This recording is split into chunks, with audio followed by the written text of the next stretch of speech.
नमस्कार प्यारे बच्चों, मैं सुरेंद्र सिंह आपका अपने चैनल एंड्रॉइड कॉम्पिटिटिव क्लासेस पे फिर से आपका स्वागत करता हूं। तो प्यारे बच्चों, आज हम करने वाले हैं प्रैक्टिस सेट 19 जीडी कांस्टेबल के लिए। भाई ये काफ़ी इंपॉर्टेंट प्रैक्टिस सेट चल रहे हैं और उम्मीद है भाई सभी बच्चों को इसको काफ़ी फ़ायदा मिल रहा होगा। और जो भी बच्चे इस चैनल पे न्यू हैं, फटाफट से चैनल को सब्सक्राइब कर लीजिए और इस वीडियो को भाई शेयर कर दीजिए, लाइक कर दीजिए।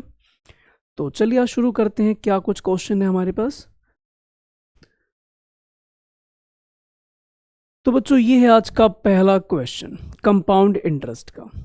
क्या कहा गया, एक धनराशि जो है, एक धनराशि चक्रवृद्धि ब्याज की दर से 10 वर्ष में स्वयं की दुगनी हो जाती है, तो उसी ब्याज दर से यह कितने वर्षों में 4 गुना हो जाएगी।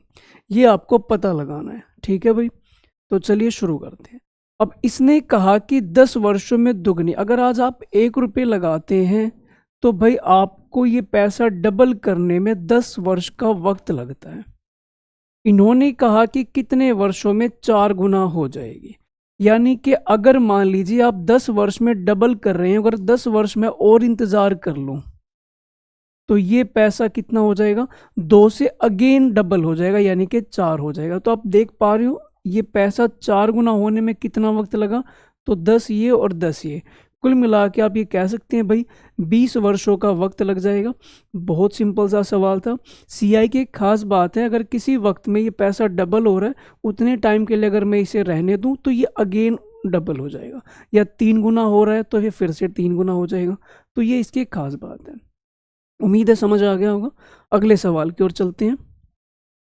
तो इन्होंने कहा कि P रेशो Q की वैल्यू 1:2 है, तो जरा इसका मान बताएं क्या होगा। बच्चों कुछ भी नहीं करना, सिंपल सी बात है। P की वैल्यू आप 1 लीजिए और Q की वैल्यू आपने 2 लेनी है। तो P की वैल्यू आपने क्या करना, 1। तो यहाँ पे आपने 1 रखा, यहाँ पे आपने 2 रखा, अगेन नीचे आपने 1 रखा और यहाँ पे 2 लिखा। तो ऊपर क्या हो जाएगा, 2 एकम 2 और 3 दूनी 6, यानी कि ऊपर आपका आ जाएगा 10। नीचे क्या होगा, 4 ये और 10 ये, 14। अगर मैं इनको कैंसिल करता हूं तो 5/7, यानी कि ओ सॉरी 3 दूनी 6 और 2 ये 8 हो जाएगा। अगर मैं इसे कैंसिल करता हूं तो आप देख पा रहे हैं क्या आ जाएगा,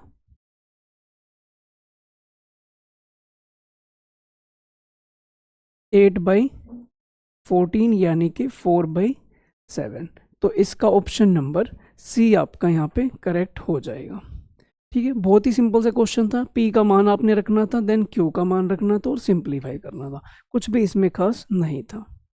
आगे बढ़ते हैं। क्या कहा गया, एक व्यक्ति अपनी मासिक आय का 31% और 9% भोजन पे और कपड़ों पे खर्च करता है। कुल मिला के 40% उसने खर्च किया 2 जगह पे। बाकी जो रह गया शेष का 1/3 वह बच्चों की शिक्षा पे खर्च करता है। चलिए हम इस बात को लिख लेते हैं। फूड पे कितना खर्च हुआ, तो 31%। क्लोथ्स पे कितना खर्च हुआ, तो क्लोथ्स पे खर्च हुआ है 9%। ठीक है, और बाकी जो रह गया शेष, यानी कि अभी भी 60% रहता है। इसने कहा कि 60 का भी वो 1/3 कहाँ खर्च करता है। बचा हुआ अभी भी कितना, 60 है। तो उसने कहा एजुकेशन पे कितना खर्च हो रहा है, तो बचे हुए का 1/3। बचे हुए का मतलब 60 का 1/3 कितना हो गया, 20% उसने एजुकेशन पे खर्च किया। प्रति माह वह 4500 बचाता है। अगर आप देखें तो टोटल वो कितना खर्च कर चुका है, तो 31, 40 और ये कुल मिला के 60% वो खर्च कर चुका है। अभी भी 40% उसके पास बचते हैं। इसने कहा कि वो 4500 रुपये बचाता है, जो भोजन, कपड़े और बच्चों की शिक्षा के बाद शेष राशि के आधे के बराबर है। यानी कि जो ये पैसा बच गया है, कितना उसके पास अभी भी बचा हुआ है, रिमेन कितना रहता है, तो आप कहेंगे 40% रह बचता है। लेकिन इसने कहा कि इसका भी जो आधा है 20%, उस वो कितने के बराबर है, तो वो 4500 के बराबर है। तो एक की वैल्यू क्या हो जाएगी भाई, 4500/20। आपने उसकी आय पता लगानी है, यानी कि 100 की वैल्यू, तो ×100। ये कट हुआ कितने पे, 5 पे। तो ये कितना हो जाएगा, 22,000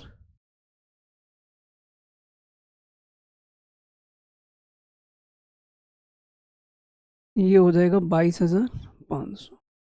ठीक है, यानी कि ऑप्शन नंबर आपका यहाँ पे सी करेक्ट हो जाएगा। क्लियर है प्यारे बच्चों?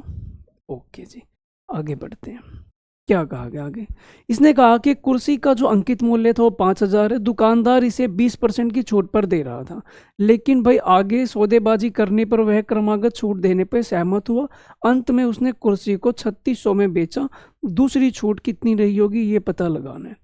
तो इसने कहा कि जो MRP है वो है 5,000। ठीक है भाई, MRP 5,000 है। उसने कहा कि डिस्काउंट तो मैं दूंगा ही, पहला डिस्काउंट यानी कि D1 है 20%। तो इसका 20% अगर वो निकालता है तो भाई कितना हो जाएगा? 5,000 का अगर मैं 20% कम करता हूँ, यानी कि 1,000 रुपये कम करता हूँ, तो ये कितना रह जाएगा? 4,000। ठीक है, अब 4,000 के बाद उसने इसे फाइनली बेचा कितने का? तो 3600 का। ये SP है। तो डिस्काउंट कितना दे रहा है? तो डिस्काउंट दे रहा है वो 400 का। तो 4,000 पे 400 का, इसका मतलब कितने परसेंट हुआ? तो 400 ऊपर 4,000 नीचे मल्टीप्लाई 100, यानी कि ये कितने परसेंट कहलाएगा प्यारे बच्चों? 10%। ऑप्शन नंबर बी आपका यहाँ पर करेक्ट हो जाएगा। चलो जी आगे बढ़ते हैं। एक निश्चित धनराशि वार्षिक रूप से चक्रवृद्धि किए जाने पर चक्रवृद्धि ब्याज का 3 वर्ष में स्वयं का 216/125 हो जाता है। इसका मतलब ये हुआ कि अगर प्रिंसिपल 125 है तो जो अमाउंट है वो कितना हो जाएगा? तो वो हो जाएगा 216 रुपये।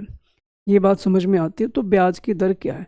देखिए प्यारे बच्चों, ये 3 वर्ष में 125 रुपये आपके इतने बन रहे हैं। आपने ये देखना है कि आखिरकार 1 वर्ष में ये रेशो क्या रही होगी। इसके लिए हमें करना होगा क्यूब रूट।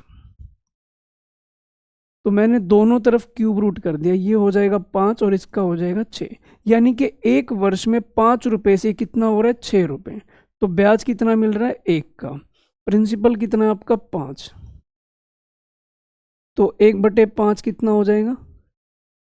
तो ये हो जाएगा 20%। बस ये आपने करना था। अगर मान लीजिए 2 साल होता तो मैं क्या करता?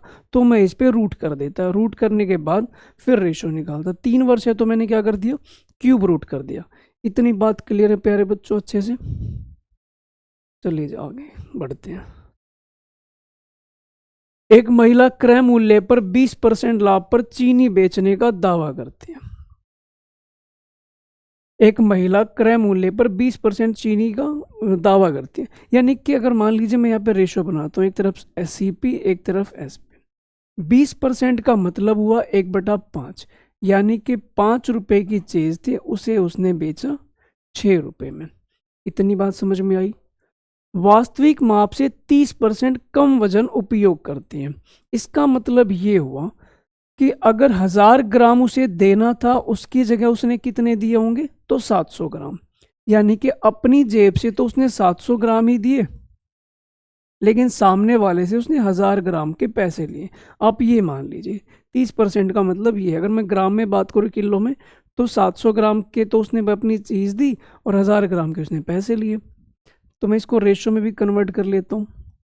मल्टीप्लाई की मैंने 7 पंजे 35 और इधर देखा तो ये 60। ये और कैंसिल हो रहा है, मैंने इसे 5 के पार्टे से कैंसिल करा तो ये 7 आ गया और ये 12। 7 रुपए की चीज़ थी, मैंने 12 रुपए में बेच दिया।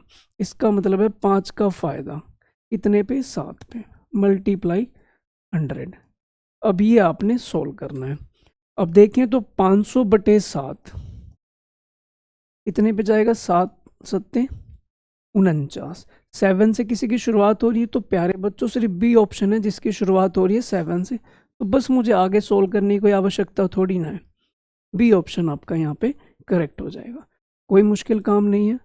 समझ में आ गई होगी बात? हाँ जी प्यारे बच्चों, आगे बढ़ते हैं। क्या कहा गया? A एक कार्य को 4 दिन में करता है, B उसे 8 दिन में कर सकता है। A कार्य शुरू करते हैं। पहले तो मैं एक काम करता हूँ, A और B का LCM ले लेता हूँ। A 4 दिन में कार्य करता है और B उसी कार्य को 8 दिन में करता है। ठीक है, LCM लिया मैंने, ये आया 8, ये 2 पे गया और ये 1 पे गया। फिर इन्होंने क्या कहा? A ने कार्य शुरू किया दोनों एकांतर दिनों में यानी कि अल्टरनेट डेज में एक दिन ए करता है दूसरे दिन बी करता है, तो कार्य कितने दिनों में पूरा होगा। जब पहला दिन आया तो ए ने काम किया, जब सेकेंड डे आया तो बी ने काम किया, थर्ड डे आया तो अगेन ए ने, फोर्थ डे आया तो अगेन बी ने। ये काम करेगा दो, ये करेगा एक, ये दो, ये एक, ऐसे ही चलता रहेगा ये सिलसिला। 2 दिनों में कितना काम हो रहा है, 2 दिनों में 3 काम हो रहा है। हमें कितना करवाना है 8, तो मैंने दोनों तरफ 2 से मल्टीप्लाई करी, ये 4 हो गया, ये 8 काम हो गया। ठीक है प्यारे बच्चों, अब मुझे क्या करवाना है, 2 काम और करवाना है।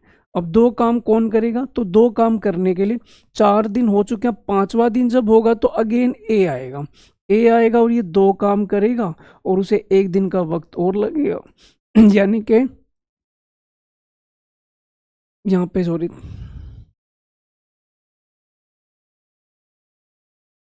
यानी कि 8 काम हो जाएगा और मुझे कितने दिन का वक्त लगेगा, 5 दिन का। तो ऑप्शन नंबर बी आपका यहाँ पर करेक्ट हो जाएगा। क्या इतनी बात समझ में आती है प्यारे बच्चों, कोई परेशानी नहीं, कोई दुविधा नहीं। चलें आगे, चलते जाओ। देखिए भाई प्यारे बच्चों, अगला सवाल बताएं क्या कुछ हो सकता है। मेंसुरेशन का क्वेश्चन है। 5 सेंटीमीटर त्रिज्या वाले एक अर्धगोले को 75 सेंटीमीटर हाइट वाले शंकु में ढाला गया। ये भाई अर्धगोला था, इसका आपने बना दिया शंकु, जिसकी हाइट कितनी है, तो ये हाइट है 75 सेंटीमीटर। ठीक है, इन दोनों का आयतन बराबर है, आपने इसकी त्रिज्या पता लगानी है। ठीक है, कोई परेशानी नहीं। तो हमने क्या किया, इसको देखा तो भाई इसका आयतन क्या होगा, 2/3 पाई, फिर रेडियस क्यूब। फिर इसकी बात करें तो 1/3 पाई आर का स्क्वायर, और एच कितना है 75। ये करना है। ठीक है, इससे ये कैंसिल, पाई से पाई कैंसिल। उसके बाद देखें तो 5 गुना 5 25, 25 से कटेगा ये 3 पे। ठीक है, अगर मैं इसको इधर लेके आता हूँ तो कितना आएगा, तो ये हो गया 10/3 आर स्क्वायर। अगर हम देखें तो ये डिवाइड करता हूँ तो 10, ये 3.3 आ रहा है आर स्क्वायर। अब भाई 3.3 का मुझे क्या निकालना है, रूट निकालना है। ठीक है भाई, ये आपने पता लगाना है। अगर ये 4 होता, अब 3.3 है तो मुझे इसका रूट निकालना है, तो भाई देखें क्या होगा, सारे ऑप्शंस बिल्कुल नियर बाई हैं। ठीक, अगर यहाँ पे मैं ले लेता ये 2.25, या फिर मैं इसको 4 लेता तो 2 से तो कम ही आना था, अब 2 से कम सारे ही हैं, तो भाई कैसे निकालेंगे समझना ज़रा। 3.3 है तो यहाँ पे भाई हमने इस पे बार लगाया, ये रूट निकालने का तरीका है। तो ये 1 पे गया, यहाँ पे 1 लिखा, ये 2 आया, यहाँ पे 1 आया, तो ये 2, ऊपर से भाई हमने ये नीचे 3 नोट किया, तो 1 पॉइंट। अब यहाँ पे पॉइंट लग चुका है।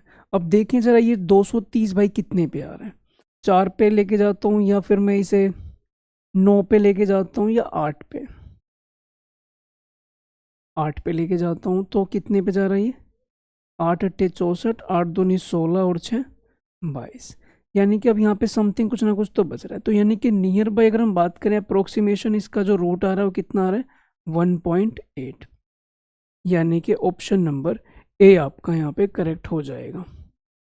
क्लियर है प्यारे बच्चों, चल सकते हैं आगे। अच्छा जी, आगे बढ़ते हैं, क्या कहा गया, तो इन्होंने कहा एक पंचायत चुनाव में 2 उम्मीदवार ए और बी थे, ए को 42% वोट मिली है, ए है इसको भाई 42% वोट मिली है, ये बी है, तो भाई इसको कुछ ना कुछ तो वोट मिली होंगी। तो कितनी वोट मिली होंगी आप समझे जरा, अगर इसको भाई 42 मिली हैं तो उसको कितनी मिली होंगी, तो आप कह सकते हैं 58%। 8000 वोट से हार गया ये, तो इनके बीच में जो अंतर वो कितने परसेंट का है, 16%। वो कितने के बराबर है, तो 8000 के। तो हमें 100% की वैल्यू पता लगानी है, तो कैसे निकालेंगे, 8000 को हमने भाग किया 16 से और 100 से हमने करी मल्टीप्लाई, यानी कि आप कह सकते हैं 50,000 वोट टोटल थी। कुल मतों की जो संख्या थी वो 50,000 थी। क्या इतनी बात क्लियर है प्यारे बच्चों? अगला क्वेश्चन, 60 मिनट में 72 किलोमीटर। क्या आप इस 60 मिनट को ये कह सकते हो 1 आवर? 1 घंटे में 72 किलोमीटर जा रहे हो तो आपको चाल पता लगाने किलोमीटर पर आवर में, उसी को तो हम बोलते हैं भाई किलोमीटर पर आवर। तो 72 क्या होगा आपका आंसर। इतनी बात समझ में आई? कुछ था ही नहीं सवाल में, तो बड़ा ही प्यारा सवाल था। हीरे की अंगूठी को हमने 1710 में बेचा तो एक महिला को 5% की हानि हुई है। किस कीमत पर बेचे ताकि उसका लाभ 25% हो जाए? अगर आपने 100 रुपए की चीज पे 5% की हानि कमाई है, इसका मतलब आपने वो चीज कितने की बेची होगी? तो आप कह सकते हैं 95 की बेची होगी। यानी कि 171 अपने आप में 95 है। आप चाहते हैं 25% का लाभ कमाना, 100 की चीज कितने की बेचना चाहते हैं? तो 125 के। 5 के पहाड़े से कट के ये 19 पे गया, ये 25 पे गया। 19 से हमने इसे कट किया, ये कितने पे गया? 90 पे। 25 गुणा 9 कितना होगा? 225। यानी कि ऑप्शन नंबर ए आपका यहाँ पर करेक्ट हो जाएगा। क्या इतनी बात समझ में आती है प्यारे बच्चों? चलो जी आगे बढ़ते हैं। ए और बी मिलकर एक कार्य को 20 दिनों में कर सकते हैं। ए और बी ने कहा कि हम किसी काम को 20 दिन में कर सकते हैं। बी और सी उसी काम को मिलकर 100 दिनों में कर सकते हैं। उसके बाद बी अकेला इस काम को कर सकता है कितने दिनों में? तो 140 दिनों में। ठीक है जी, इतनी बात समझ में आ गई। अब मुझे ए और सी से ये काम करवाना है, बताओ कितने दिनों में वो इस काम को कर सकते हैं। अब मुझे एलसीएम लेना है, तो सब में जीरो तो है ही, तो जीरो तो आना ही आना है। बस मुझे ये 2, 10 और 14 का देखना है। तो भाई अगर हम बात करें तो 14 का मतलब ये हो गया और 10 का मतलब ये हो गया। यानी कि इन सब का जो एलसीएम आएगा वो कितना आ रहा है? 700। ये कितने पे गया? 35 पे। इससे करेंगे तो 7 पे, और इससे करेंगे तो 5 पे। ठीक है भाई, तो 35, 7 और 5, ये क्या आ गया इसका? इनकी रेशो एफिशिएंसी आ गई। अब देखिए जरा, बी की स्पीड कितनी है? 5, और बी और सी की कितनी है? 7 है। तो भाई एक बार मैं दूसरा पेन ले लूं। बी की एफिशिएंसी 5 है, तो सी की एफिशिएंसी कितनी हो जाएगी? 2, क्योंकि 5 और 2 7 के बराबर। फिर बी कितना है? 5 है, तो ए अपने आप में कितना हो जाएगा? तो आप कहेंगे 30 हो जाएगा। अब मुझे किन से काम करवाना है? ए और सी से। तो 700 काम है ए और सी से करवाना है। ए की रफ्तार है 30 और सी की रफ्तार है 2, यानी कि 32। हमने कट किया इसे भाई 2 के पहाड़े से, तो ये आ गया 350 और ये हमने 16। तो चलिए इसे और थोड़ा छोटा करते हैं, तो कितना आएगा? 175 और ये 8। 2 के पहाड़े से फिर से कटा। ऑप्शन नंबर सी आपका यहाँ पे करेक्ट हो जाएगा। क्या इतनी बात क्लियर है भाई? चल सकते हैं आगे। 90 को 2:3 में बांटो, बताओ दोनों भाग का मान क्या होगा? बहुत ही प्यारा सा आसान सा क्वेश्चन। अब 90 को 2:3 में बांट के बताओ कैसे डिवाइड करते हैं। 90 को इनके टोटल से भाग किया, 90 को टोटल से भाग किया तो ये जाएगा कितने पे? 18 पे। 18 से पहले वाले की मल्टीप्लाई, 18 दूनी 36, और दूसरे से करेंगे तो 54। तो ये 36 और ये 54। ऑप्शन नंबर ए आपका यहाँ पर करेक्ट हो जाएगा। कोई मुश्किल काम थोड़ी ना है, बस चलते जाओ, रुकना नहीं है बस हमें। ए और बी की आयु का जो अनुपात है वो कितना है? 5:8। 8 वर्ष बाद उनकी आयु का अनुपात कितना हो जाएगा? 3:4। 8 वर्ष बाद। तो मैंने इन दोनों के नीचे लिखा 8। देखिए भाई प्यारे बच्चों, पहले रेशो ये हुआ करती थी, अब रेशो ये है। तो यहाँ से यहाँ आने में मुझे 8 वर्ष का वक्त लगा है, तो मैंने नीचे लिखा है 8। दोनों की आयु का योग पता लगाना है। हमने क्या करा? इसकी मल्टीप्लाई इससे और इसकी मल्टीप्लाई इससे। 8 गुणा 3 24 और 8 गुणा 4 32। दोनों का गैप निकाला, वो आया 8। सेम ऐसी इनकी मल्टीप्लाई। 5 चौक 20, 8 तिया 24। गैप आया 4, 4 बराबर है 8 के, तो 1 की वैल्यू हो गई 2। हमें इनका सम पता लगाना है, यानी कि कितने की, 13 की वैल्यू, 13 की वैल्यू कितनी हो जाएगी, 26। ऑप्शन नंबर बी आपका करेक्ट हो जाएगा। क्या इतनी बात समझ में आती है भाई? चले आगे, चलते जाओ चलते जाओ। अर्धवार्षिक रूप से दे 2% वार्षिक नॉमिनल रेट के अनुरूप प्रभावी वार्षिक दर क्या है? बड़ी खतरनाक हिंदी है। तो इन्होंने बस ये कहा कि अगर मान लीजिए 2% है एनुअल, लेकिन आपको जो ब्याज मिलता है वो क्या है, अर्धवार्षिक, तो बताना इसका जो नॉमिनल फाइनली जो ब्याज होगा वो क्या परसेंट होना चाहिए। देखिए प्यारे बच्चों, अगर आपसे कहें कि पूरे साल का रेट है 2%, तो पूरे साल का रेट 2% है, तो 6 महीने में 1 मिलेगा, 6 महीने में 1 मिलेगा। अब जरा ये बताएं इस हिसाब से पूरे वर्ष का जो इफेक्टिव डिस्काउंट, इफेक्टिव सीआई होगा वो क्या होगा। तो देखिए आपको 2 बार ब्याज मिल रहा है 1-1%, तो एक फॉर्मूला होता है इसे सिंगल डिस्काउंट बनाने का, वो क्या होता है वो देखें।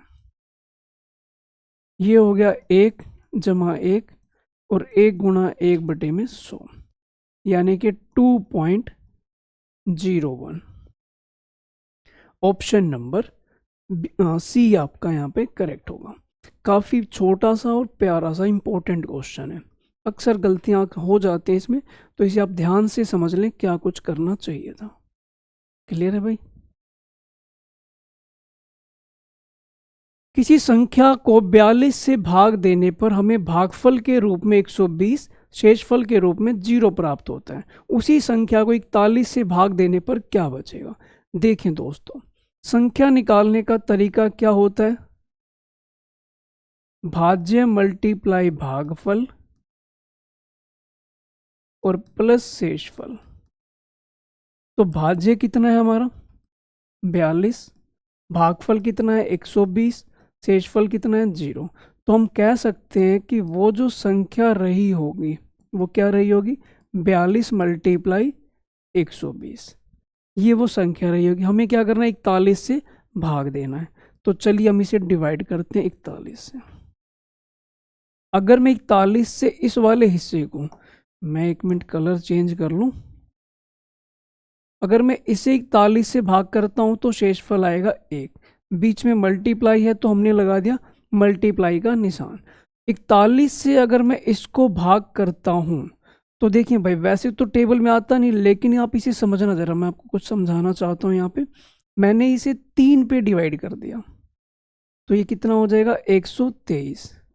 यहाँ पे रिमाइंडर क्या बचा, तो आप कहेंगे यहाँ पे रिमाइंडर 7 बच रहा है। ठीक है भाई, 41 की टेबल से किया मैंने, तो ये 123 आया, 3 पे गया, रिमाइंडर यहाँ पे जो है, सॉरी, ओहो, रिमाइंडर यहाँ पे क्या बच गया, -3 बच गया, क्योंकि मैंने ज़्यादा ले लिया, तो -3 रिमाइंडर बचा यहाँ पे। तो इसका जो रिमाइंडर आप लिख सकते हो -3 लिख सकते हो। मल्टीप्लाई करूँ तो 1 - 3 क्या हो जाएगा, -3। ऊपर आपका ये रिमाइंडर आ चुका है, लेकिन ये नेगेटिव रिमाइंडर है, मुझे तो अपना आंसर पॉजिटिव करना है। पॉजिटिव करने का तरीका है फिर 41 में से ये 3 घटा दो। 41 में से अगर मैं 3 घटा दूं तो क्या बच जाएगा भाई, 38, यानी कि ये आपका करेक्ट आंसर हो जाएगा। क्या प्यारे बच्चों समझ में आई ये बात? ये एक नंबर सिस्टम का काफ़ी बेहतरीन सवाल था और उम्मीद करता हूँ समझ में आ गया होगा अच्छे से। चलिए, 16 प्राकृतिक संख्याओं का औसत क्या होगा? देखिए प्यारे बच्चों, अगर आप प्राकृतिक संख्याओं का पहले तो योग निकालना सीखें, n इंटू एन प्लस 1/2। अगर प्राकृतिक संख्या है इस तरीके से n तक, तो उनका जो योग होता है वो ये होगा। और अगर मुझसे कहे जाए कि भाई इसकी एवरेज निकालो, तो हम क्या करेंगे, इसकी एवरेज होती है डायरेक्टली n+1/2। ठीक है, अब इसने कहा 16 संख्याओं की एवरेज, तो भाई n की जगह पर आप 16 रख दो, 16 जमा 1 17/2, यानी कि 8.5, ये आपका सही जवाब हो जाएगा।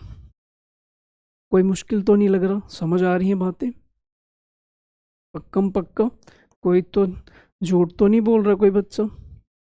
40 वस्तुओं का विक्रय मूल्य 60 वस्तुओं के क्रय मूल्य के बराबर है। यानी कि 40 वस्तुओं का जो सेलिंग प्राइस है वो 60 वस्तुओं के क्रय मूल्य के बराबर है। बताओ जरा कितना लाभ हो रहा है। तो आपने बस कुछ नहीं करना, एसपी आपने मानना है 60, सीपी आपका माना जाएगा 40। 40 की चीज़ अगर आप 60 में बेच रहे हो तो आपको 20 का लाभ हो रहा है। सीपी आपका 40 है, डिवाइड में 40 आ गया। हमने जब ये कट किया तो ये 50 आ गया, यानी कि ऑप्शन नंबर सी आपका करेक्ट होगा। क्लियर है भाई प्यारे बच्चों, कोई परेशानी तो नहीं? चलते जाओ चलते जाओ। x माइनस वाई का 85% कितने के बराबर है? x प्लस वाई के 25% के। 100 से 100 कट गया। भाई मैंने कहा ठीक है, इस 85 को लेफ्ट में, ये 25 को लेफ्ट में ले गया, इसको मैं दूसरी तरफ ले गया तो कुछ ये वाली वैल्यू आ गई। कोई परेशानी नहीं इसमें। अब मैं यहाँ से जानना चाहता हूँ क्योंकि मुझे एक्स और वाई में परसेंटेज निकालनी है, तो मैं पहले एक्स और वाई को पता लगाता हूँ। देखिए दोस्तों, अगर आपके सामने कभी भी ऐसी इक्वेशन आए और आप उससे जानना चाहते हैं कि एक्स अपॉन वाई क्या होगा, तो एक बार इनको जोड़ देंगे। जोड़ेंगे तो क्या आएगा? 120। ये ऊपर लिख दो। एक बार 85 में से 25 घटा दो, कितना आ जाएगा? इसमें से अगर मैं घटाता हूँ तो आप कहेंगे 60 आ जाएगा। ठीक है जी, कोई दिक्कत की बात नहीं है। ओके जी। अच्छा, उसके बाद हम क्या करेंगे? 8 2 10। ओके ओके, ये कितना आ जाएगा भाई? 110। और अगर मैं माइनस कर दूं तो कितना आ जाएगा? 60। तो आप यहाँ से कह सकते हैं कि x और y की जो रेशो आ रही है वो कितनी आ रही है? 11/6। कोई दिक्कत नहीं है। अच्छा जी, तो ये आपका 11/6 आ जाएगा। x की वैल्यू 11 है, y की वैल्यू 6। अब इसने क्या पूछा है वो समझें। तो y x का कितने परसेंट है? यानी कि जो x है वो बेस माना जाएगा, y को ऊपर रखा जाएगा। तो y ऊपर, नीचे x मल्टीप्लाई 100। तो 600 बटे में 11, 11 पंजे 55, 5 बच गया। उसके बाद भाई ये 5 बच गया, 11 चौक 44। देखना जरा 54 है किसी में? वैसे तो दिख गया बी ऑप्शन में। ऑप्शन हमेशा आपने पैरेलली देखते रहना ताकि आपको पूरा सोल्व करने की आवश्यकता ना पड़े। ठीक है जी, चलो जी आगे बढ़ते हैं। एक चुनाव में एक प्रत्याशी जिसने 70% मत पाए हैं और 500 मतों के बहुमत से चुन लिया गया है, मतों की कुल संख्या क्या है? भाई इसको 70% वोट मिले हैं, 500 मत के बहुमत से वो जीता, यानी कि 500 मत उसको ज़्यादा मिले हैं। अगर एक को इसमें 70 मिले हैं तो दूसरे को कितने मिले होंगे? तो ऑब्वियस सी बात है 30। कितने का गैप है? तो आप कहेंगे 40 का। ये 500 के बराबर है, 500/40। तो 100 की वैल्यू क्या होगी? ये हमने कट कर दिया, 25 पंजे 125, यानी पीछे 0। ऑप्शन नंबर ए आपका यहाँ पर करेक्ट हो जाएगा। कोई दिक्कत नहीं है, समझ में आ गई कहानी? तो प्यारे बच्चों, आज की प्रैक्टिस क्लास में इतने ही क्वेश्चन थे। उम्मीद करता हूँ समझ आ गया होगा अच्छे से। कोई परेशानी, कोई दिक्कत हो तो मुझे बताएं। और भाई वीडियो कैसी लगी हो ये हमें कमेंट करके ज़रूर बताएं। और अच्छी लगती है तो भाई इसे लाइक और शेयर ज़रूर करें। नए बच्चे जो हैं वो इसे सब्सक्राइब ज़रूर करें ताकि भाई हर बच्चे को इसका फ़ायदा मिल सके। ठीक है, ऐसा ना हो कि कुछ बच्चों तक ये, सीमित बच्चों तक ये वीडियो पहुंच पाए। तो जो भी जिन बच्चों को आवश्यकता है, ज़रूरत है, उन तक ये वीडियो पहुंचे और वो उसका भरपूर लाभ उठा सकें। ठीक है, तो भाई हम इसी कामना के साथ कि अपनी तैयारी को आप बहुत अच्छे करेंगे, अच्छे से चलाएंगे, अच्छे से, कोई भी भूल चूक नहीं होगी। तो हम अलविदा लेते हैं आज की वीडियो से। मिलते हैं कल एक नए प्रैक्टिस सेट के साथ। तब तक अपना ख्याल रखें, अपनी पढ़ाई अच्छे से जारी रखें। Thank you very much.